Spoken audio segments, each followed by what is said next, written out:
Good day and greetings from the Great White North. My name is Prickly Poo and welcome to day 69 of A Year of Change. I was going to sort of, in keeping with the day that we're working on, I was going to put up something else for a documentary.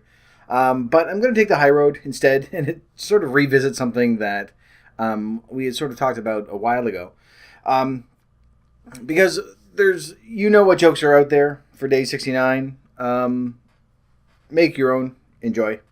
But way back, well, not way back, but I mean, we've been doing this for a couple of months now. So way back on day 24, we talked about the sort of the fear-mongering and the panic that was going on around wheat for a long time. There was a cardiologist named William Davis that sort of came out with this book saying wheat is the cause of everything, and quite literally everything from just plain obesity to mental illnesses and diabetes and schizophrenia and all sorts of ridiculous bullshit. So the documentary that's up there today is actually one that the Fifth Estate did. It's a Canadian TV show. It's sort of like a news program, sort of like 60 Minutes sort of thing, that they did on wheat. And they actually interview Dr. Davis at one point. And just sort of go through, try to verify his claims, try to see how many doctors agree with him and things like that. And it was one of those things that it's strange because it's only been like 30 or 40 days since we spoke about it. But it's still out there. People are still, actually that sounds like I should have said, it should have ended when I talked about it. That's not what I mean. It's just that where people are still sort of plowing through and saying, oh no, wheat is horrible, you should never ever eat it. And the fact that in this day and age, you look at, one person's anecdote and in his book that says, oh, well, this is horrible and you should never touch it, it's poison, compared to the thousands of other scientific studies that have been done. And yet he still seems to be out on top on this. That still so many people listen to him. And it's really interesting because they talk about, what started it. They actually go into the different strains of wheat that are out there. They go through the different studies that the William Davis said were the root cause of, him finding all this information. And even during the interview, he contradicts himself through some of the stuff. And it shows him on Dr. Oz, which I have a problem with on other topics, which we'll get to at a later date. It's a really interesting thing. It's fairly long. It's about 45 minutes or an hour to watch. But if you have time during the weekend, sit down, take a look at it, watch it. And the Fifth Estate, which the show has been on for 30 or 40 years in Canada, they aren't necessarily trying to say, okay, here we're presenting all the evidence and here's what's going on.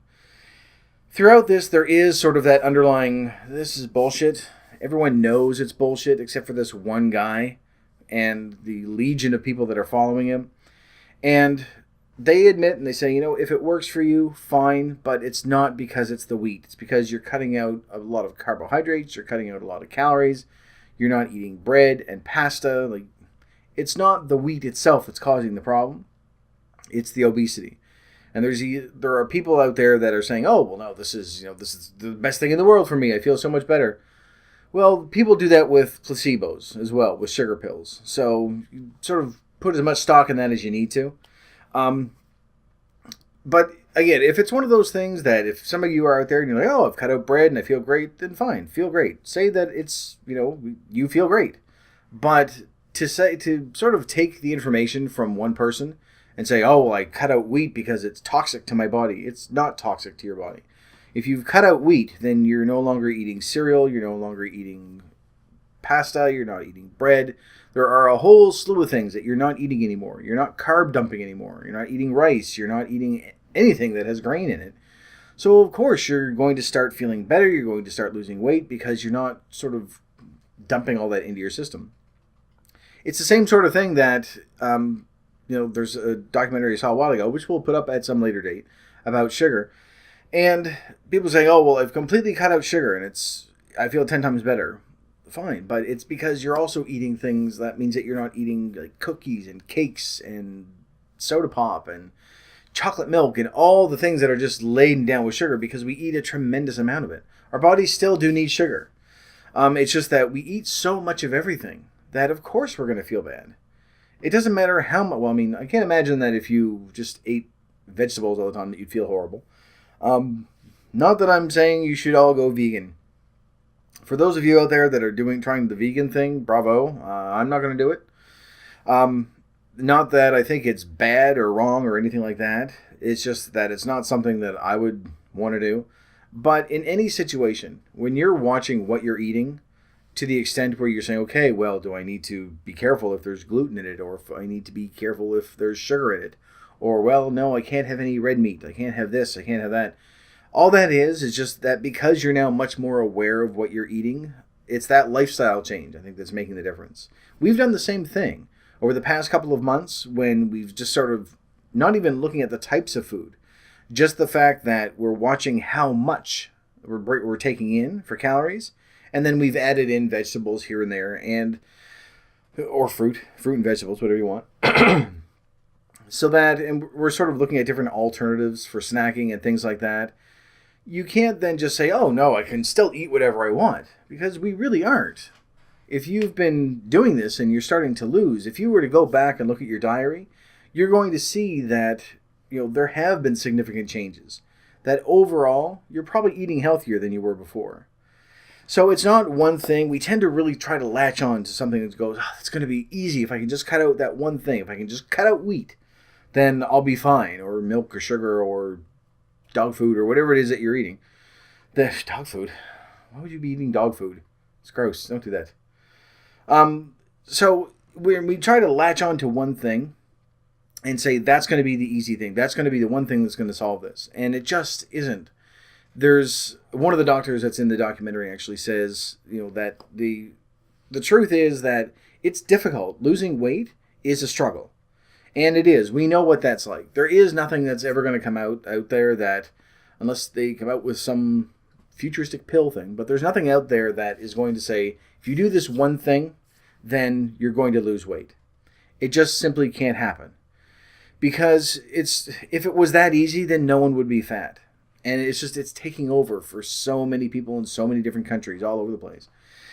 So, I'm sort of getting off topic here. I'm sorry. This is sort of the main reason why that whole wheat thing really pisses me off. And it's not simply because, we've been eating it for thousands of years and, it should be fine. Just because you've done something for a long time doesn't mean it's good. Look at the way that we've been eating for years and years before we started this. It doesn't mean that it's necessarily good.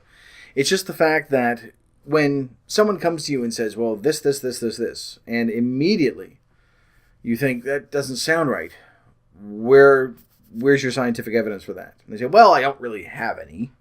I have one study from the 1940s and one study from the 1970s. Well, that's nothing. That's not, the thousands of studies that have been done after that just disprove all that. And then you still have this one person saying, oh, well, they're wrong. It's like, no, you know what? If there are thousands of people that are doing actual scientific research in something that are coming to the same conclusion, and then one person from the 70s or the 50s or whenever it is said, oh, no, there might be a connection, then that person is probably wrong. They've done something. It's much more likely that one person is wrong than the 2,000 people are the wrong ones. So they sort of delve into that. They talk to other doctors that are saying, is there any credence to this at all? They talk to dietitians. They talk to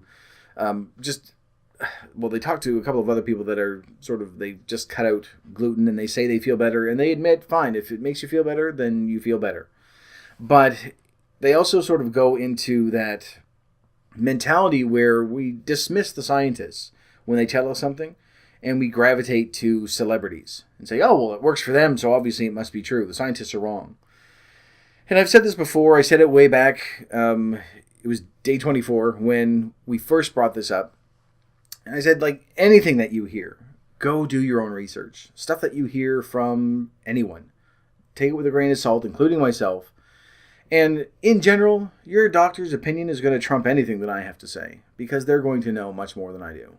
They go to school longer than many people have been alive. So there's a reason for that.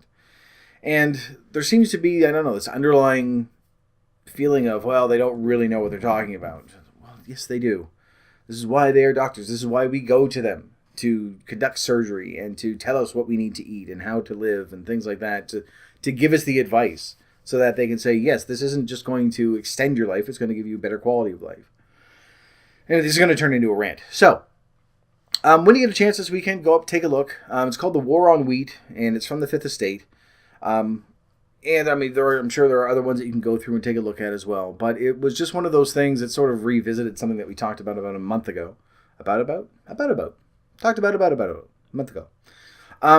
So as I say, I was going to do one on sort of like a fat fetish feedy thing.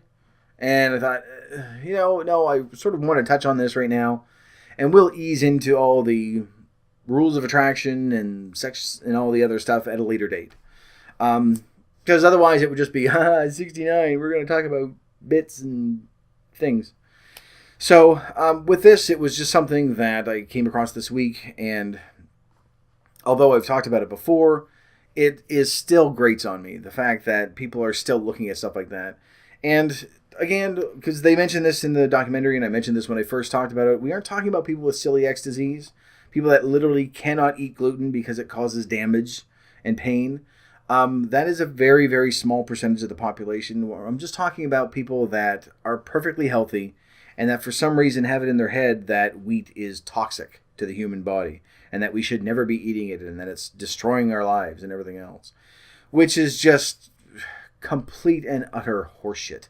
All across the board.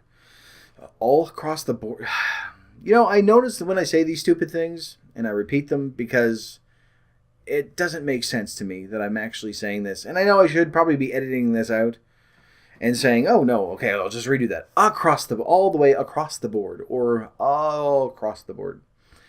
But again, if I start cutting, then I'm going to add other things in there, and it's going to take forever, and you'll never see anything on here, and let's face it, it doesn't really matter.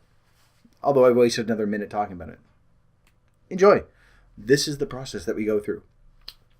So, and just in case that, I don't know why, every now and then my voice sort of trails off as well. So this is the process that we go through. There we go. Nice and loud, nice even volume all the way through. I really need to start working on some proper video stuff. Keeping my voice at a regular rate and getting a better outro so that I'm not constantly repeating myself and rambling as I am right now. So I'm going to end this video here. So thank you very much for watching the video. If you liked it, please poke the like button for me. In the meantime, keep yourself warm and fuzzy, and I will see you in the next video. Bye-bye.